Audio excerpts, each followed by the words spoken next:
Hey, it's Victoria. So I wanted to come on and talk to you guys because, my gosh, I was thinking about you so much today. So I know when you're in a toxic marriage, because I was, or in a really contentious divorce, you can barely get out of bed. And the mornings are so hard to drag yourself up and face the day. And not that I'm equating what I'm going through with that, because I know how bad that is. But I've been in a little slump. It happens to coaches too. I've just been off this week. Haven't been as productive as I like. Really have been dragging around. And I thought, well, next week I'm going to hit the ground running. I'm going to really change things up. I'm going to get up earlier. And then I thought, what if I were my own client? What would I tell her? And I would say, why wait till Monday? Do it tomorrow. This was me last night. Start tomorrow. Get up early tomorrow. So guess what? I coached myself into getting up earlier than normal today. I went to an earlier exercise class than normal. Now, I'm done. I'm starting my day. It's an hour earlier than normal, and I'm feeling great. And I want to share that with you because if you're in that place, if you're in an abusive or toxic or controlling marriage and you feel like you can't get out, or you think you shouldn't get out because of whatever fears you have, or if you're already engaged in a contentious divorce and you're just feeling like every day you wake up and you're facing a tidal wave, I know that feeling because I was there.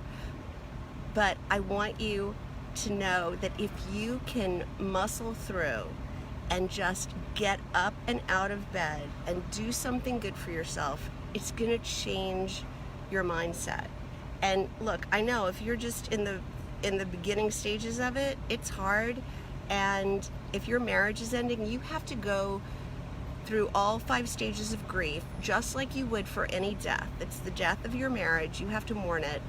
But once you get through that, the trick is to switch your mindset up and get up and out and going and do something positive for yourself. It's going to change everything.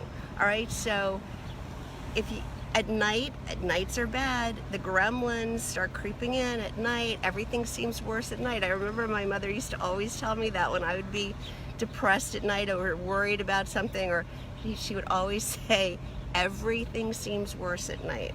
So if you can wake up and if you can jump out of bed, and you have to do it fast.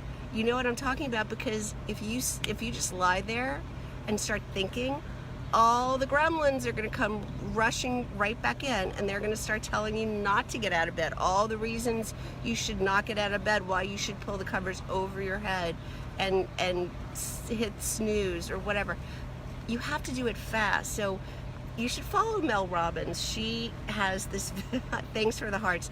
She has this story she tells about how when she was depressed, she didn't get out of it. She pressed snooze every day, and then finally one day she didn't hit snooze, and she realized, she started doing the research on how your mind works, and you have 5 seconds. She calls it the 5-second rule. You have 5 seconds to act on something before your mind starts trying to talk you out of it.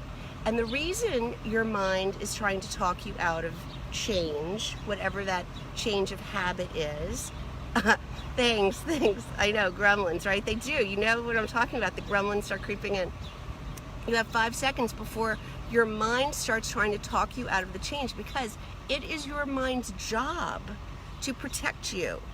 And it knows that what you're doing is keeping you safe. I mean, not mentally, emotionally healthy, but it's keeping you safe.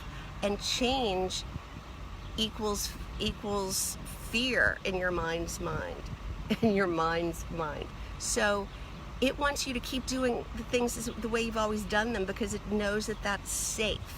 So you have to act before your mind has a chance to talk you out of it. So if you're in this place, will you please do this for me? Just try this. And don't wait till Monday. Do it tomorrow. I don't care that tomorrow's Saturday. I don't care it's the day you can finally sleep in. Don't. Change it now. Do it now. Jump out of bed. Oh, good. I'm so glad. I'm never going to say your name. I never say anyone's name on this because I try to keep it as anonymous as possible. But yeah, the 5-second rule is awesome. So if you can do this tomorrow, jump out. It doesn't have to be like I go to Pure Barre. That's my obsession. But it doesn't have to be an exercise class. It can be just go for a walk. I don't know. Walk outside, go do something that gets your blood circulating and your muscles moving, and it's gonna change everything. Don't let those gremlins in, all right? Is that a deal? All right, I'm gonna check back with you to make sure you jumped up and out of bed tomorrow, all right? All right, guys, I'll talk to you later.